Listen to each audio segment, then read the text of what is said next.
Kuya, pautang, magkano? 1,000. Laki naman. Kailan mo babayaran?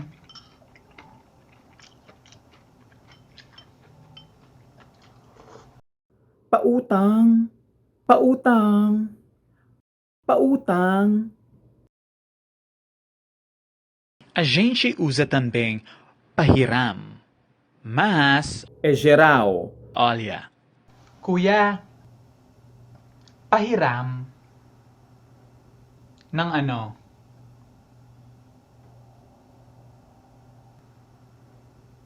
Pahiram ng ano nga? Pahiram. Ay, maraming pwedeng hiramin. Ballpen, laruan, plato, bigas, libro, pera. Anong hinihiram mo?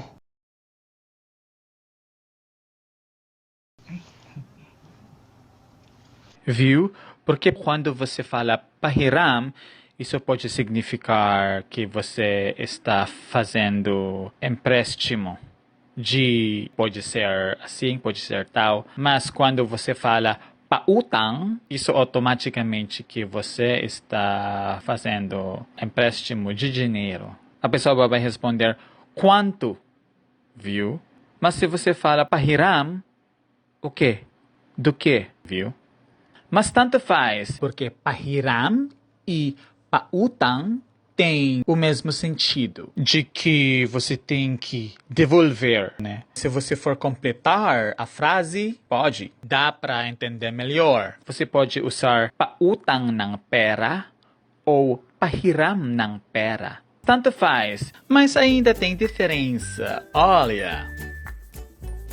Viu? Então, até mais! Tchau! Mua! Cartão de crédito, eu não sei. O Tagalog, não sei. A gente só fala credit card em inglês, May credit card ka? Uy, pahiram naman ng credit card mo. Pahiram ng credit card.